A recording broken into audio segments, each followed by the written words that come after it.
এইমাত্র পাওয়া বাংলা সংবাদে স্বাগতম। শুরুতে জানিয়ে দেব সংবাদ শিরোনাম, পরে বিস্তারিত। 18,000 রাশিয়ান সেনা নিয়ে বাংলাদেশে ঢুকছে সেনাপ্রধান ওয়াকারুজ্জামান। চলতি মাসেই করা হচ্ছে শেখ হাসিনার বিরুদ্ধে ট্রাইব্যুনালের চার্জশিট। কিন্তু জেনারেল ওয়াকার অনেকটাই ভারতপন্থী। তিনি ভারত সফর করেননি বটে, তবে তার সঙ্গে যে ভারতের সেনাপ্রধান জেনারেল উপেন্দ্র দ্বিবেদীর ঘনিষ্ঠ যোগাযোগ রয়েছে, এটা দুই তরফেই স্বীকার করেছে। এবার সেনাপ্রধান জেনারেল ওয়াকারুজ্জামান রাশিয়া সফরে যাচ্ছেন। এই মুহূর্তে রাশিয়া ও ভারতের মধ্যে সম্পর্ক সর্বজন বিদিত। জানা গিয়েছে, বাংলাদেশের সরকারি কর্মসূচি নিয়ে রাশিয়ায় গিয়েছেন সে দেশের সেনা। বাংলাদেশের অন্তর্বর্তী সরকারের প্রধানের দায়িত্ব নেবার পর থেকেই ক্রমাগত ভারত বিরোধী মনোভাব ব্যক্ত করে আসছেন মোহাম্মদ ইউনূস। আর যে খবরটা সব থেকে উদ্বেগের, সেটা হলো চীন সফরে গিয়ে নাকি বাংলাদেশে বিমান ঘাঁটি বানানোর আহ্বান জানিয়ে এসেছেন ইউনূস। সূত্রের খবর, শিলিগুড়ির চিকেন স্নেক সংলগ্ন বাংলাদেশের লালমনিরহাটে বিমান ঘাঁটি তৈরির প্রস্তাব চীনকে দিয়ে এসেছেন ইউনূস, যদিও চীন এখনো সে ব্যাপারে কোনো সম্মতি জানায়নি। গাজার পরিস্থিতি আমরা জানি, ফিলিস্তিনে কি অবস্থা হচ্ছে, ইসরায়েল ফিলিস্তিন যুদ্ধ কোন পর্যায়ে গেছে, মানবিক বিপর্যয় কোন পর্যায়ে গিয়ে ঠেকেছে, সবগুলোই আমাদের চোখের সামনে দৃশ্যমান হচ্ছে। বাংলাদেশ এবং আমেরিকার মধ্যে একটা কোল্ড ওয়ার চলছে, আর এই কোল্ড ওয়ারের নাম কি? শুল্ক যুদ্ধ। গেল কয়েকদিন আগে বাংলাদেশকে ইতিহাসের সর্বশ্রেষ্ঠ যে শুল্ক আছে এটার মধ্যে ফেলে দিয়েছে ডোনাল্ড ট্রাম্প। পরিমাণ কত? 37%। শুধু এখানেই শেষ না, এটার সাথে কিন্তু আরো জোড়া হয়। সব মিলিয়ে এই চাপটা নিয়ার অ্যাবাউট 48 to 50%। ভাবা যায় বাংলাদেশের গার্মেন্ট শিল্প 1 বছর লাগবে ধ্বংস হইতে। আসসালামু আলাইকুম রহমতুল্লাহ, সবাই কেমন আছেন? আশা করি সবাই অনেক অনেক ভালো এবং সুস্থ আছেন। সবাইকে স্বাগতম জানাচ্ছি আমাদের আরেক নতুন ভিডিওতে। প্রতিদিনের মতো আমি আপনাদের সিরাত ফারুকী আবারও চলে আসলাম নতুন একটা ভিডিও নিয়ে। দর্শক, আপনারা ইতিমধ্যে ভিডিওর শুরুতে বেশ কিছু অংশ বিশেষ দেখে বুঝতে পেরেছেন আজকের ভিডিওটা কতটা গুরুত্বপূর্ণ হতে চলেছে। বর্তমানে সারা দেশের যে রাজনীতির পরিস্থিতি চলতেছে, তারই ধারাবাহিকতায় আজকের ভিডিওটা। তো দর্শক, আর বেশি কথা না বলে আমরা ভিডিওর বাকি অংশগুলো একটু বিস্তারিত দেখে আসবো। তার আগে আপনাকে ছোট্ট একটি অনুরোধ জানিয়ে রাখতে চাই, যারা আমাদের এই চ্যানেলটিতে এখন নতুন আছেন, দয়া করে আমাদের চ্যানেল সাবস্ক্রাইব করে সাথে থাকবেন, যাতে পরবর্তী কোনো ভিডিও আপলোড দেওয়ার সাথে সাথে আপনার কাছে নোটিফিকেশন পৌঁছে যায়। দর্শক, আর বেশি কথা না বলে আমরা ধারাবাহিকভাবে একটু ভিডিওটা দেখে আসবো। সবাইকে অনুরোধ করবো, ভিডিওটা একটু লম্বা হবে, কিন্তু ভিডিওটা অনেক গুরুত্বপূর্ণ তথ্য জানতে পারবেন। আর বেশি কথা না বলে ধারাবাহিকভাবে একটু ভিডিওটা বিস্তারিত দেখে আসবো। এইমাত্র পাওয়া বাংলা সংবাদে স্বাগতম। শুরুতে জানিয়ে দেব সংবাদ শিরোনাম, পরে বিস্তারিত। 18,000 রাশিয়ান সেনা নিয়ে বাংলাদেশে ঢুকছে সেনাপ্রধান ওয়াকারুজ্জামান। চলতি মাসেই করা হচ্ছে শেখ হাসিনার বিরুদ্ধে ট্রাইব্যুনালের চার্জশিট। হাসান মাহমুদ ও তার স্ত্রীর 65 অ্যাকাউন্টে পাওয়া গেল 722 কোটি টাকার লেনদেন। আরাকান আর্মিকে রুখতে রোহিঙ্গাদের ফেরত নেওয়ার কথা বলছে মিয়ানমার। যে কোনো সময় ঢাকায় ফিরিয়ে আনা হবে পলাতক প্রধানমন্ত্রী শেখ হাসিনাকে। এতক্ষণে শুনছিলেন সংবাদ শিরোনাম, এবার বিস্তারিত। ইতিহাসের অভূতপূর্ব এক ঘটনায় বাংলাদেশ সেনাবাহিনীর প্রধান জেনারেল ওয়াকারুজ্জামান আজ দুপুরে 18,000 রাশিয়ান সেনা নিয়ে বাংলাদেশের ভূখণ্ডে প্রবেশ করেছেন। এই পদক্ষেপে গোটা দেশ জুড়ে চাঞ্চল্য সৃষ্টি হয়েছে এবং আন্তর্জাতিক অঙ্গনেও আলোড়ন উঠেছে। প্রথমবারের মতো বাংলাদেশে কোনো সামরিক কর্মকর্তা বিদেশি সেনা নিয়ে দেশের অভ্যন্তরে প্রবেশ করলেন। সকাল 11টায় চট্টগ্রাম বন্দরে রাশিয়া থেকে আসা 3টি রাশিয়ান নৌবহর ভিড়ে, যেখান থেকে সেনাদের প্রথম দলটি নামানো হয়। একই সময় সৈয়দপুর ও যশোর বিমানবন্দরে রাশিয়ান কার্গো বিমানের মাধ্যমে আরও সেনা ও সামরিক সরঞ্জাম পৌঁছায়। জেনারেল ওয়াকারুজ্জামান এক বিবৃতিতে জানিয়েছেন, এই যৌথ পদক্ষেপের মূল উদ্দেশ্য বাংলাদেশের ভূ প্রতিরক্ষা ব্যবস্থাকে আধুনিকরণ এবং একটি বিশেষ মহড়া পরিচালনা করা, যা আগত সময়ে প্রতিবেশী অঞ্চলের নিরাপত্তা পরিস্থিতি মূল্যায়নে সহায়ক হবে। তবে এই ঘটনায় দেশ জুড়ে রাজনৈতিক অঙ্গন এবং সাধারণ মানুষের মধ্যে বিভক্ত প্রতিক্রিয়া দেখা গেছে। একাংশ একে একটি আন্তর্জাতিক কৌশলগত জোট গঠনের অংশ হিসেবে দেখছেন, অন্যদিকে বিরোধীরা একে দেশের সার্বভৌমত্বের উপর হস্তক্ষেপ হিসেবে উল্লেখ করেছেন। আন্তর্জাতিক সংবাদ সংস্থাগুলো ঘটনাটি ঘনিষ্ঠভাবে পর্যবেক্ষণ করছে। বিবিসি, আল জাজিরা ও রয়টার্স দ্রুতই ঘটনাস্থলে সংবাদদাতা পাঠিয়েছে। জাতিসংঘ নিরাপত্তা পরিষদের পক্ষ থেকে এই নিয়ে জরুরি বৈঠকে ডাক দেওয়া হয়েছে। রাজধানীর বিভিন্ন এলাকায় লোকজনকে রাস্তায় নেমে আসতে দেখা গেছে। কেউ কেউ স্লোগান দিয়ে সেনা প্রবেশকে স্বাগত জানাচ্ছেন, কেউ আবার হাতে পোস্টার নিয়ে এর প্রতিবাদ করছেন। বর্তমানে সেনাবাহিনী চট্টগ্রাম ও কক্সবাজার অঞ্চলে অবস্থান নিচ্ছে। সরকারের পক্ষ থেকে এখনো বিস্তারিত কোনো বিবৃতি আসেনি। আন্তর্জাতিক সম্প্রদায়ের চাপ এবং দেশের আভ্যন্তরীণ প্রতিক্রিয়া উভয়ের সমন্বয়ে আগামী দিনগুলো হবে উত্তেজনাপূর্ণ এবং সম্ভবত ইতিহাস পরিবর্তনে গুরুত্বপূর্ণ এক অধ্যায়।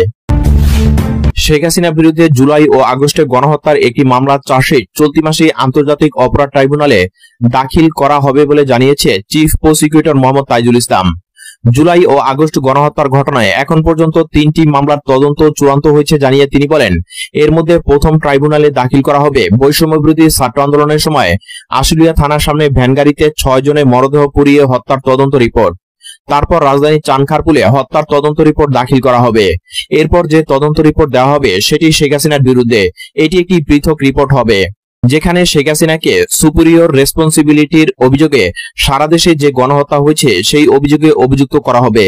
এক প্রশ্নের জবাবে তিনি বলেন, সবকটি মামলাতে শেখ হাসিনাকে আনা হবে না, একটি মামলার মধ্যে তার বিরুদ্ধে অভিযোগগুলো উপস্থাপন করা হবে। সেখানে আমরা অভিযোগ প্রমাণের পর্যাপ্ত সাক্ষ্য প্রমাণ পেয়েছি। আমাদের কাছে যে অকাট্য প্রমাণ এসেছে তাতে তার বিরুদ্ধে অভিযোগ একাধিকবার প্রমাণ করা যাবে। ওই মামলায় কি শুধু শেখ হাসিনাই একমাত্র আসামি থাকবেন? জানতে চাইলে চিফ প্রসিকিউটর বলেন, এখনো এটা ঠিক করা হয়নি, শুধু শেখ হাসিনাও থাকতে পারেন। আবার তার কমান্ডের পরিপ্রেক্ষিতে যারা হত্যাকাণ্ড সংঘটিত করেছেন তাদের মধ্যে সাবেক স্বরাষ্ট্রমন্ত্রী আসাদুজ্জামান খান কামাল, সাবেক আইজিপি চৌধুরী আব্দুল্লাহ মামুন ও সাবেক মন্ত্রী ওবায়দুল কাদেরও আসামি হতে পারেন। কবে নাগাদ এই চার্জশিট দাখিল হতে পারে জানতে চাইলে তিনি বলেন, প্রাথমিক রিপোর্ট আমাদের হাতে চলে এসেছে, এটি এখন যাচাই বাছাই করা হচ্ছে। 1 সপ্তাহ বা 2 সপ্তাহ লাগতে পারে, অর্থাৎ এই মাসেই তদন্ত রিপোর্ট দাখিল করা সম্ভব হবে বলে আমরা আশা করছি। আওয়ামী লীগ সরকারের পতনের পর জুলাই অভ্যুত্থানের ঘটনায় সারা দেশে প্রায় 1,500 মামলা হয়েছে। এর মধ্যে হত্যার অভিযোগে প্রায় 600 মামলা হয়েছে। সাবেক প্রধানমন্ত্রী শেখ হাসিনার বিরুদ্ধে মোট মামলার সংখ্যা 324টি। সাবেক প্রধানমন্ত্রী শেখ হাসিনার বিরুদ্ধে মোট মামলার সংখ্যা 324টি, যার মধ্যে ঢাকাতেই মামলা হয়েছে 297টি, বাকি 27টি মামলা হয়েছে ঢাকার বাইরে। প্রায় 6.5 কোটি টাকার অবৈধ সম্পদ অর্জন এবং 722 কোটি টাকার সন্দেহজনক লেনদেনের অভিযোগে সাবেক পররাষ্ট্রমন্ত্রী মোহাম্মদ হাসান মাহমুদ ও তার স্ত্রী নুরান ফাতেমার বিরুদ্ধে আদালত 2টি মামলা করেছে দুর্নীতি দমন কমিশন। রোববার রাজধানীর সেগুনবাগিচায় দুদকের সমন্বিত জেলা কার্যালয়ে মামলা দুটি করা হয়। দুদকের জনসংযোগ কর্মকর্তা উপপরিচালক মোহাম্মদ আক্তারুল ইসলাম গণমাধ্যমকে এসব তথ্য নিশ্চিত করেছেন। মামলায় জ্ঞাত আয়ের উৎসের সঙ্গে অসঙ্গতিপূর্ণ 1,55,318 টাকার অবৈধ সম্পদ অর্জন ও তা দখলে রাখা এবং 9টি ব্যাংক হিসাবের মাধ্যমে 39,76,37,567 টাকার সন্দেহজনক লেনদেনের অভিযোগ আনা হয়েছে।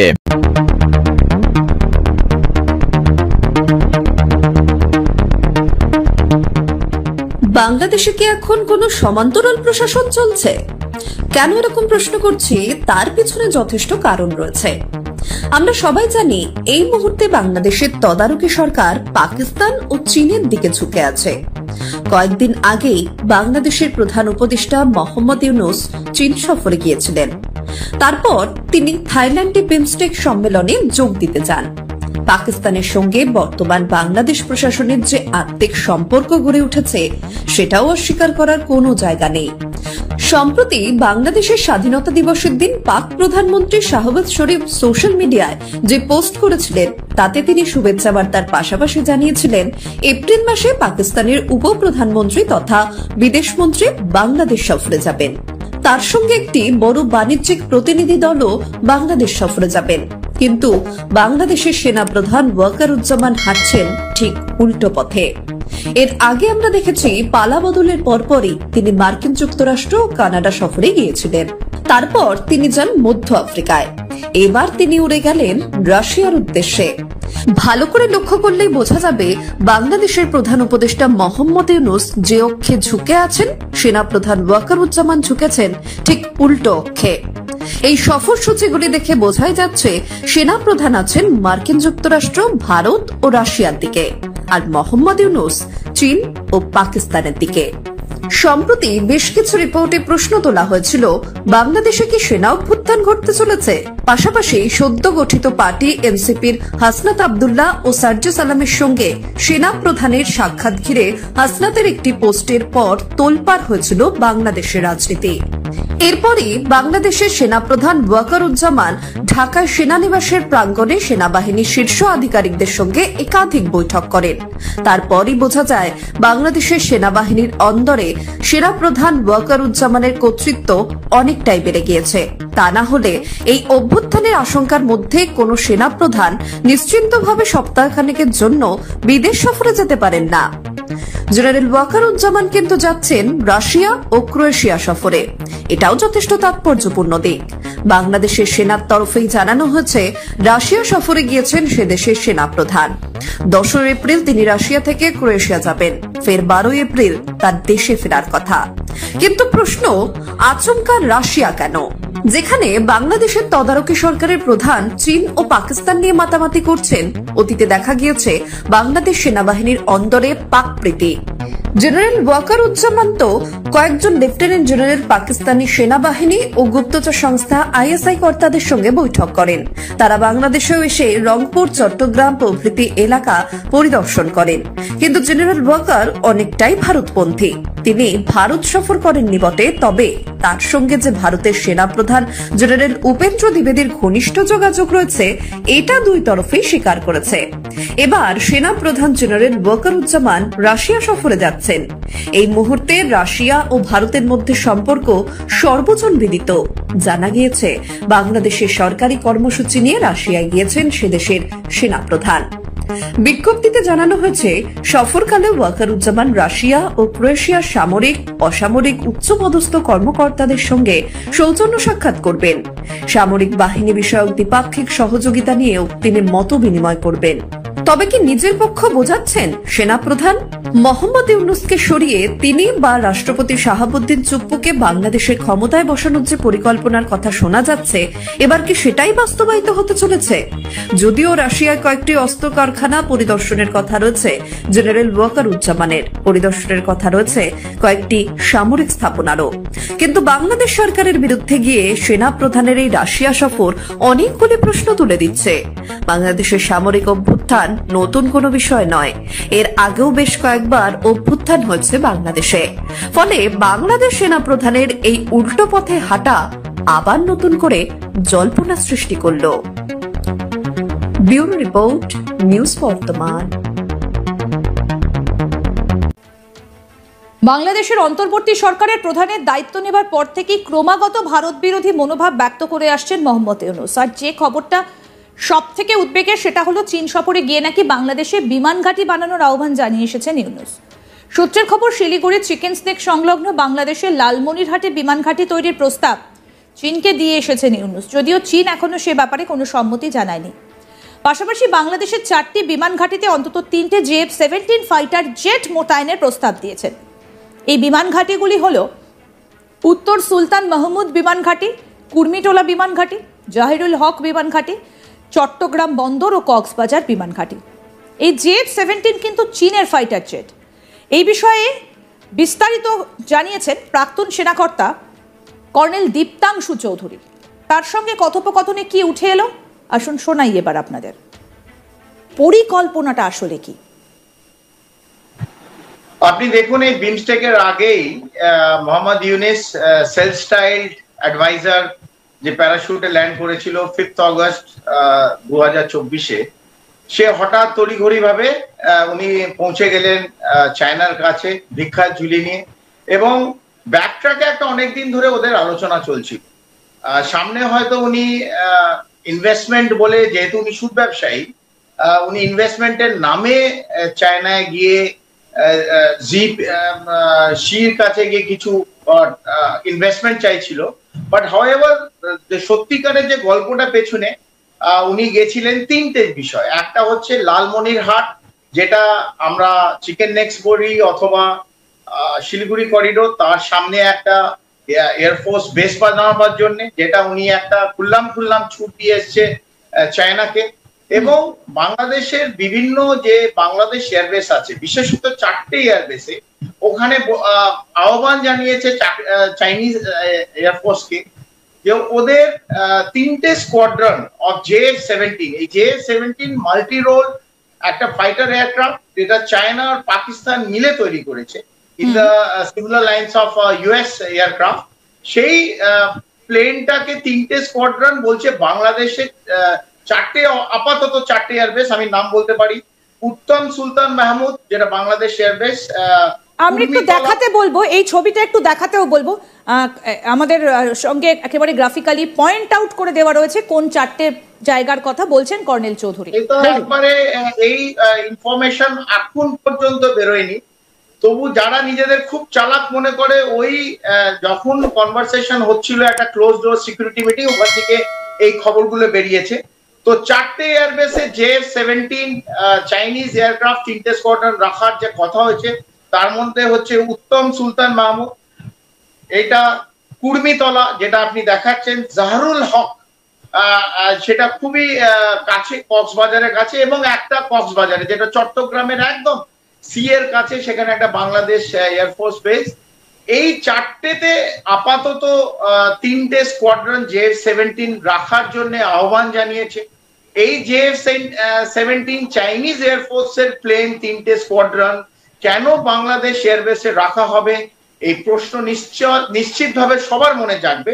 এবং লালমনিরহাট যেটা একদম আমাদের শিলিগুড়ি করিডোর অথবা চিকেন নেকের একদম সংলগ্নে, এইখানে কেন রাখা হবে এটা বড় প্রশ্ন। চায়না এট অল এখানে এয়ারফোর্স বেস করবে কিনা এবং ভারতবর্ষ এটা অ্যালাউ করবে কিনা, সবচেয়ে বড় প্রশ্ন হচ্ছে সেইটা, যে ভারতবর্ষ এটা অ্যালাউ করবে কিনা। সেই প্রশ্ন আমি সবার কাছে রাখছি। এবং এই বুদ্ধিগুলো যে মোহাম্মদ ইউনূসের যে পেছন থেকে ভারতকে আঘাত করার জন্য যে ফন্দি বানাচ্ছে পাকিস্তান, চায়না এবং বাংলাদেশ, এটা নিশ্চিতভাবে আমাদের জন্য উদ্বেগজনক। একদমই আমরা ভারতের কর্নেল চৌধুরী ভারতের প্রেক্ষিতে আলোচনাটায় আসবো। আমি এই জায়গাটা একটু আসতে চাইবো যে তাহলে কেন এই জোটটা সৃষ্টি করতে চাইছে বাংলাদেশ, চায়না এবং পাকিস্তান, উদ্দেশ্যটা কি?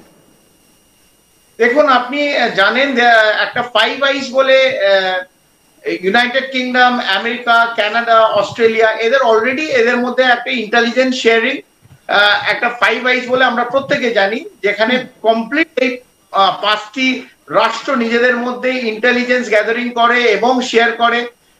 বিশেষ করে যতগুলো জঙ্গি সংগঠন আছে তারা কি করবে, তাদের গতিবিধি, তারা সেই রাষ্ট্রে, এই 5টা রাষ্ট্রের যদি কোনোদিন ক্ষতি করে তো এরা নিজেদের মতন শেয়ার করে।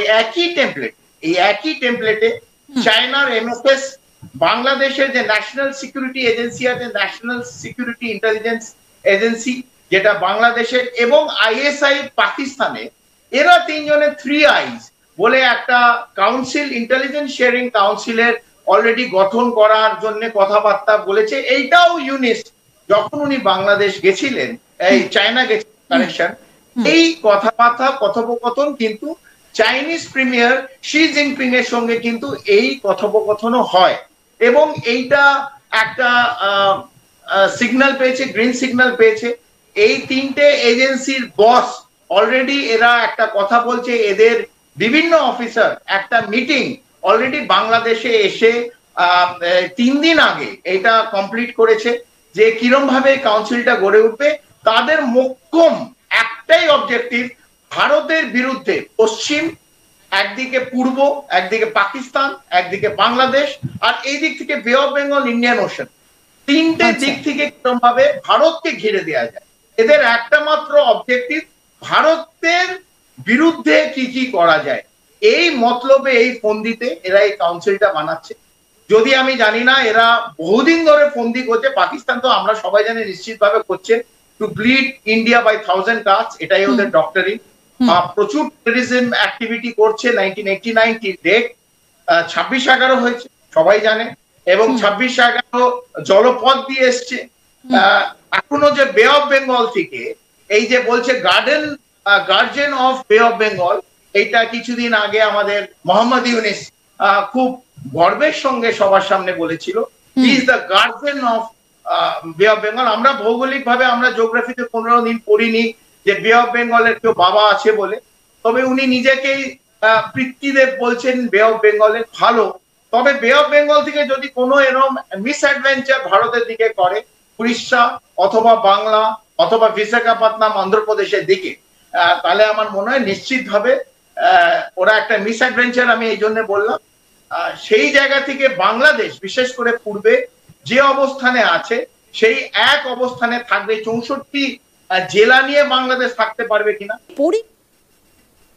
অর্থাৎ এই মুহূর্তে দাঁড়িয়ে সবথেকে বড় প্রশ্ন সেটাই যে বাংলাদেশের অন্তর্বর্তী সরকারের প্রধানের দায়িত্ব নেবার পর থেকে যেখানে ভারত বিদ্বেষী মনোভাব ব্যক্ত করে আসছেন মোহাম্মদ ইউনূস, সেখানে চীন সফরে গিয়ে তিনি রীতিমতো বাংলাদেশে বিমান ঘাঁটি বানানোর জন্য চীনকে একদিকে তিনি আমন্ত্রণ জানাচ্ছেন, আহ্বান জানাচ্ছেন, আবার অন্যদিকে বিমস্টেকে গিয়ে তিনি প্রধানমন্ত্রী নরেন্দ্র মোদীর সঙ্গে হাত মেলাচ্ছেন। আসল বিষয়টা ঠিক কি, মোহাম্মদ ইউনূস কি চাইছেন, এটাই হচ্ছে এই মুহূর্তে দাঁড়িয়ে সব থেকে বড় প্রশ্ন। সমস্ত আপডেট পেতে দেখতে থাকুন আজ তাক বাংলা, সাবস্ক্রাইব করুন, নোটিফিকেশন পেতে বেল বাটন অপশন প্রেস করুন, হোয়াটসঅ্যাপে ফলো করুন আজ তাক বাংলা, ভিডিওটা লাইক করুন, শেয়ার করুন, কমেন্ট করুন। গাজার পরিস্থিতি আমরা জানি, ফিলিস্তিনে কি অবস্থা হচ্ছে, ইসরায়েল ফিলিস্তিন যুদ্ধ কোন পর্যায়ে গেছে, মানবিক বিপর্যয় কোন পর্যায়ে গিয়ে ঠেকেছে, সবগুলোই আমাদের চোখের সামনে দৃশ্যমান হচ্ছে। গাজার দৃশ্য আমাদেরকে ব্যথিত করছে, আমাদের বিবেককে নাড়িয়ে দিচ্ছে, বিশ্ব বিবেককে নাড়িয়ে দিচ্ছে। এরকম পরিস্থিতিতে আমরা আজকে দেখলাম সারা বাংলাদেশে গাজার পক্ষে, ফিলিস্তিনের পক্ষে মিছিল সমাবেশ হলো, বাংলাদেশের জনগণ মিছিল সমাবেশ করলো। অনেক জায়গায় একেবারে মূল রাস্তা বন্ধ করে মিছিল সমাবেশের ঘটনাও ঘটেছে, যাতে করে যান চলাচল, জনচলাচল এগুলো ব্যাহত হয়েছে। তারপরেও একটা প্রতিবাদ হয়েছে। সেই প্রতিবাদকে কেন্দ্র করে এবার মার্কিন প্রশাসন বাংলাদেশে মার্কিন নাগরিকদের ওপরে এক ধরনের সতর্কতা জারি করলো। এই যে সতর্কতা জারি করলো, এটা আমাদের জন্য শুভ কিছু বয়ে আনবে কিনা সেই প্রশ্ন সামনে এসে যাচ্ছে। সেই গাজার যে ধ্বংসযজ্ঞ, সেই ধ্বংসযজ্ঞের প্রতিবাদে ইসরায়েলের বিরুদ্ধে বাংলাদেশে আজকে সারা দেশেই মিছিল সমাবেশ হয়েছে, বাংলাদেশে প্রতিবাদ হয়েছে, ব্যাপক প্রতিবাদের দৃশ্য দেখা গেছে এবং রাজধানী ঢাকাতেও এই ঘটনা ঘটেছে। ঢাকা থেকে ঢাকার বাইরে যাওয়ার যতগুলো মহাসড়ক রয়েছে, বেশিরভাগ মহাসড়ক অবরোধ করে মিছিলের ঘটনাও, সমাবেশের ঘটনাও ঘটেছে, যে কারণে যান চলাচল, জনচলাচলে চরম ভোগান্তি নেমে এসেছিল, এমনটাও আমরা দেখেছি, জেনেছি। এই যে মিছিলের দিনে হঠাৎ করেই মার্কিন প্রশাসন থেকে, বিশেষ করে বাংলাদেশে যে মার্কিন অ্যাম্বাসি, সেই অ্যাম্বাসি থেকে জরুরি সতর্কতা জারি করা হয়েছে মার্কিন নাগরিকদের জন্য। সেখানে বলা হয়েছে যে জটলা, মিছিল, মিটিং এলাকা পরিহার করতে হবে, সাবধানে চলাচল করার জন্য সকলকে বলাও হয়েছে, মার্কিন নাগরিকদের বলে দেয়া হয়েছে। মার্কিন নাগরিকদের যখন বলে দেয়া হলো, তখন তারা বিবৃতিতে যেটা বলছে, আজকে কি হলো সেই প্রসঙ্গে পরে আসছি। মার্কিন বিবৃতিতে যেটা বলা হচ্ছে সেটা হচ্ছে যে গাজা সংঘাতের প্রতিক্রিয়ায় সোমবার ঢাকা এবং সারা দেশে বিশ্ববিদ্যালয়ের শিক্ষার্থীরা বিক্ষোভ প্রদর্শন করবে এবং কেন্দ্রীয় গণবিক্ষোভে পরিণত হবে। সম্ভাব্য যানজট বৃদ্ধি এবং দূতাবাসে প্রতিবাদের উদ্দেশ্যে আন্দোলনের কারণে মার্কিন দূতাবাস এদিন বিকেলের জনসেবা সীমিত করবে, অর্থাৎ বিকেলে কোনো সেবা দেয়া হবে না। এই অবস্থায় মার্কিন নাগরিকদের সতর্কতা অবলম্বন করা উচিত। বিবৃতিতে দূতাবাস আরও বলেছে, মনে রাখতে হবে শান্তিপূর্ণ বিক্ষোভ করা হলেও তা সংঘর্ষে পরিণত হতে পারে এবং সহিংসতায় রূপ নিতে পারে। এই অবস্থায় মার্কিন নাগরিকদের বিক্ষোভ এড়ানো উচিত এবং যে কোনো বড় সমাবেশের আশেপাশে চলাচলে সতর্কতা অবলম্বন করা উচিত। সেই সঙ্গে ব্যক্তিগত নিরাপত্তা পরিকল্পনা পর্যালোচনা করা উচিত। এই কথা যেমন বলা হয়েছে, তেমনি মোবাইলে যেন ফুল চার্জ থাকে, ফুল চার্জ থাকা মোবাইল নিয়ে যেন মার্কিন জনগণরা চলাফেরা করে এবং সাবধানে চলাফেরা করে, এমনটা বলা হয়েছে। এমন বিবৃতি যখন মার্কিন প্রশাসন দিল, তখন আমরা দেখলাম যে আজকে গাজার পক্ষে, ইসরায়েলের বিপক্ষে যে সমাবেশ মিছিল হয়েছে, সেখানে ঢাকা, সিলেট সহ বিভিন্ন জায়গায় বিভিন্ন স্থাপনা ভাঙচুর করা হয়েছে। এটা কোনোভাবে প্রত্যাশিত নয়। এই অপ্রত্যাশিত ঘটনা যারা ঘটাচ্ছেন তাদের বিরুদ্ধেও কঠোর শাস্তিমূলক ব্যবস্থা নেওয়া উচিত বলে অনেকে মনে করেন। আমরা দেখেছি যে KFC ভাঙচুর করা হয়েছে, বাটা, বাংলাদেশের অতি পরিচিত একটি ব্র্যান্ড, জুতার ব্র্যান্ড বাটার শোরুমে ব্যাপক ভাঙচুর করা হয়েছে সিলেটে। KFCর শোরুম একেবারে ভেঙে গুড়িয়ে দেওয়া হয়েছে, সেখান থেকে পেপসিজাত পণ্য যা আছে সেগুলো গাড়ি, ট্রাক ভর্তি মালামালগুলো রাস্তায় ফেলে নষ্ট করে দেওয়া হয়েছে। এই দৃশ্যগুলো আমরা দেখেছি। বাংলাদেশের গাজার পক্ষে অবস্থান করবে যে কোনো মুসলিম মানুষ, এটাই স্বাভাবিক, কিন্তু সেটা করতে গিয়ে অতি উৎসাহী হয়ে বাংলাদেশের জনগণ বাংলাদেশের সম্পদই যদি ধ্বংসস্তূপে পরিণত করে তাহলে সেটা কোনোভাবেই কাম্য নয় বলে আমার অন্তত মনে হয় এবং বিশ্লেষকরাও সেটাই মনে করেন। গাজাকে কেন্দ্র করে বাংলাদেশ রীতিমতো ফুঁসে উঠছে, বাংলাদেশের জনগণ ফুঁসে উঠছে। বাংলাদেশ সরকারের পক্ষ থেকেও একটা বিবৃতি দেওয়া হয়েছে এর প্রতিবাদে। আবার ডক্টর ইউনূসের নামে একটা ফটো কার্ডও সামাজিক যোগাযোগ মাধ্যমে ঘুরে বেড়াচ্ছে, যেখানে দেখা যাচ্ছে যে ডক্টর ইউনূস নাকি বলেছেন যে এটা ফিলিস্তিনের নিজস্ব ব্যাপার, তাদের অভ্যন্তরীণ ব্যাপার, সেই বিষয়ে আমরা অযথা কথা বলতে না যাওয়াই ভালো, নাক গলাতে না যাওয়াই ভালো, এরকম একটা ফটো কার্ড ভাইরাল হয়েছে সামাজিক যোগাযোগ মাধ্যমে। কিন্তু আদৌ প্রধান উপদেষ্টা এই জাতীয় কথা বলেছেন কিনা সেটা নিশ্চিত হওয়া যায়নি।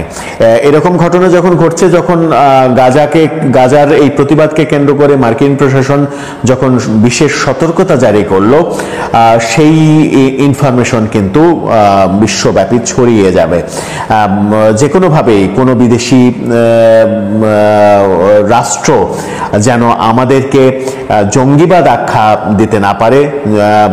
আমরা জঙ্গিবাদে জড়িয়ে যাচ্ছি, জঙ্গিবাদ বাংলাদেশে মাথাচাড়া দিচ্ছে, এরকম আখ্যা যেন দিতে না পারে, সেই ব্যাপারে আমাদের বোধহয় আরো অনেক বেশি সচেতন থাকা উচিত। কারণ কদিন আগেই আমরা নিউ ইয়র্ক টাইমসের একটা প্রতিবেদন দেখেছি। সেই প্রতিবেদনে আমেরিকার প্রভাবশালী, বিশ্বের অন্যতম প্রভাবশালী এই পত্রিকা, সেখানে বলা হয়েছে বাংলাদেশ জঙ্গিবাদের দিকে যাচ্ছে, বাংলাদেশে জঙ্গিবাদকে অনেকটা সরকারি পৃষ্ঠপোষকতা দেওয়া হচ্ছে, জঙ্গিবাদের বিরুদ্ধে কোনো অবস্থান নেওয়া হচ্ছে না, ব্যবস্থা নেওয়া হচ্ছে না।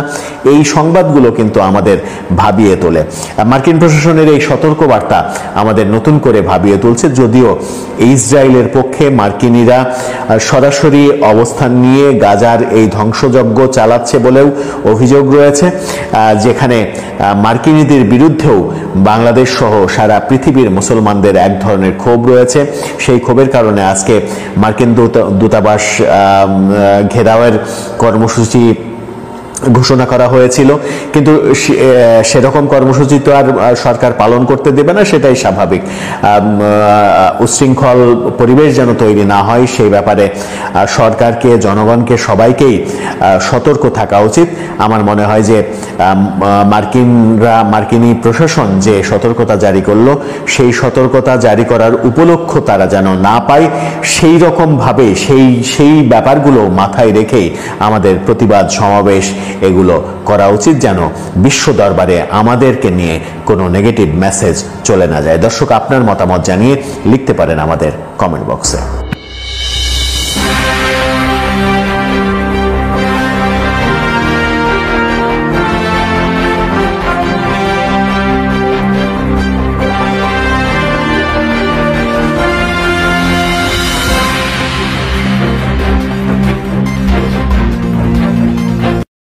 বাজান কও দেখি, ইউনিস কাহা কি পারবে?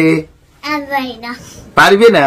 হ্যাঁ, দেখিস সাওয়াল কি বলে, বড় পাজিসে কুমিল্লার সাওয়াল। যাই হোক, আমার ছেলে আরএসবির নাম, সবাইকে সালাম দাও সুন্দর করে। আসসালামু আলাইকুম। বাবার সাথে সাথে ভিডিও করবে। যাই হোক, বাংলাদেশ এবং আমেরিকার মধ্যে একটা কোল্ড ওয়ার চলছে, আর এই কোল্ড ওয়ারের নাম কি? শুল্ক যুদ্ধ। গেল কয়েকদিন আগে বাংলাদেশকে ইতিহাসের সর্বশ্রেষ্ঠ যে শুল্ক আছে এটার মধ্যে ফেলে দিয়েছে ডোনাল্ড ট্রাম্প। পরিমাণ কত? 37%। শুধু এখানেই শেষ না, এটার সাথে কিন্তু আরো জোড়া হয়। সব মিলিয়ে এই চাপটা নিয়ার অ্যাবাউট 48 to 50%। ভাবা যায় বাংলাদেশের গার্মেন্ট শিল্প 1 বছর লাগবে ধ্বংস হইতে।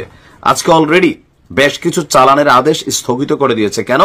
মার্কিন ব্যবসায়ীরা এখন বাংলাদেশ থেকে মাল নিয়ে পুষবে না। যাই হোক, এই যখন অবস্থা, ডক্টর ইউনূস কথা দিয়েছিল, I will handle it with president Trump, and right now তিনি এই কাজটা করছেন। তবে এটার প্রতিক্রিয়া কি হবে জানি না। আমার ছেলে যেমন বলছে, মনে হয় পারবে না, কারণ ট্রাম্প একরোখা অবস্থায় আছে। মার্কিন শুল্ককে পুনর্বিবেচনাতে যুক্তরাষ্ট্রের প্রেসিডেন্ট ট্রাম্পকে চিঠি দিয়েছেন ডক্টর মোহাম্মদ ইউনূস। চিঠিতে কি লিখেছেন তিনি? 3 মাসের জন্য 37% শুল্ক প্রস্তাব স্থগিত রাখার আহ্বান। আমি ভাবছি এটা যেন ভবিষ্যতে না বাড়ায়, 15তেই রাখে, ওইটা নিয়ে হয়তো তিনি কথা বলবেন। বাট তিনি 3 মাসের জন্য আপাতত এই 37% শুল্কর যে রুলস সেইটাতে না ফেলে অতীতে যেটা চালু ছিল মানে শতকরা 15%, ওইটাতে যেন আপাতত বাংলাদেশকে রাখা হয়। আর আজকে তথ্য দিয়েছে প্রধান উপদেষ্টার প্রেস উইং। তারা বলছে যে চিঠিতে বাংলাদেশ কি কি করতে চায় তার প্রতিশ্রুতিও রয়েছে। যুক্তরাষ্ট্র যে অতিরিক্ত শুল্ক আরোপ করছে সেটা প্রত্যাহারের অনুরোধ জানিয়ে প্রেসিডেন্টকে ট্রাম্পকে যে চিঠি দিয়েছেন, এই চিঠির আমরা 24 ঘন্টার মধ্যে চিঠি পাঠিয়েছে। মার্কিন বাণিজ্য দপ্তরে আরেকটি চিঠি পাঠানোর প্রক্রিয়া চলছে।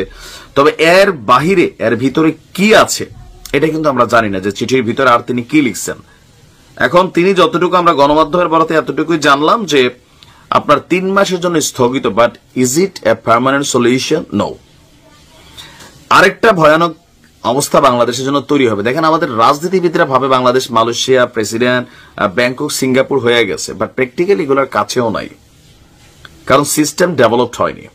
আরেকটা বিষয় বলি, 2026-এর পরে বাংলাদেশ আরো বড় বিপদে পড়বে। ইউরোপীয় ইউনিয়ন, বাংলাদেশ দরিদ্র দেশ, গরিব, আমরা ভুকা নাঙ্গা জাতি, তা আমাদের জন্য কিন্তু একটা ব্যবসা বাণিজ্যের ক্ষেত্রে একটা কি বলা যায় একটা সুবিধা দিয়ে রাখছিল, জিএসটি। হ্যাঁ, এটা নিয়ে আমি একটা আলাদা ভিডিও হয়তো করতে হবে, তবে সেইটাও কিন্তু বাংলাদেশের বন্ধ হয়ে যাবে। কেন? নিম্ন মধ্যবিত্ত দেশ থেকে আমরা মনে হয় উচ্চ মধ্যবিত্ত দেশে প্রবেশ করছি, না জানি কি। তো এইটাতে প্রবেশ যেই দেশগুলা করে ফেলবে তাদের বেলায় ওই দেশগুলা এই সহমর্মিতা অথবা নমনীয়তা তারা দেখাবে না, সেখানে আপনাকে ট্যাক্স বেশি দিতে হবে। একদিকে আমেরিকার 37, ইউরোপীয় ইউনিয়নের বাজার এই, ভারতের সাথে 13% ডিফারেন্ট যখন শুল্কে হচ্ছে, আপনি ধরে রাখেন বাংলাদেশের গার্মেন্টস শিল্প সর্বোচ্চ 1 বছরের মধ্যে আমরা রাস্তায় নামতে যাচ্ছি। সো ডক্টর মোহাম্মদ ইউনূস যদি এই সিস্টেমটাকে ইমপ্লিমেন্ট করতে না পারে আমেরিকার সাথে সম্পর্ক দিয়া, তাহলে আগামীতে কোন রাষ্ট্রপ্রধান আমেরিকার মধ্যে এই প্রভাব বিস্তার করতে পারবে না যতটা ডক্টর মোহাম্মদ ইউনূসের হয়তো ক্যাপাবিলিটি আছে। আবার এমন হতে পারে গণতান্ত্রিক সরকার আসলে, রাজনৈতিক সরকার আসলে আবার ট্রাম্পের অবস্থান পরিবর্তন হইতে পারে, but it's depend on the situation. যাই হোক, আমরা আশা করি এই চিঠিতে আমরা হয়তো আরো ভিতরে অনেক কিছু লেখছেন, কি লেখছেন জানি না, বাট বাংলাদেশের জন্য ভালো কিছু সংবাদ আসবে, আমরা সে অপেক্ষায় আছি। ভালো থাকবেন দর্শক, ভিডিওটি ভালো লাগলে অবশ্যই শেয়ার করে দিবেন, আর এই বিষয়টা নিয়ে আপনার মূল্যবান মতামত কমেন্টে জানাতে ভুলবেন না। ভালো থাকবেন, সুস্থ থাকবেন। এরকম চাঞ্চল্যক তথ্য সবার আগে পেতে আমাদের চ্যানেল সাবস্ক্রাইব করে সাথে থাকবেন। এতক্ষণ ধৈর্য সহকারে যারা ভিডিও ধরে শেষ পর্যন্ত দেখে সাথে ছিলেন তাদেরকে অসংখ্য ধন্যবাদ জানিয়ে এখানে শেষ করবো আজকের ভিডিওটি। ভালো থাকবেন, সুস্থ থাকবেন, আল্লাহ হাফেজ।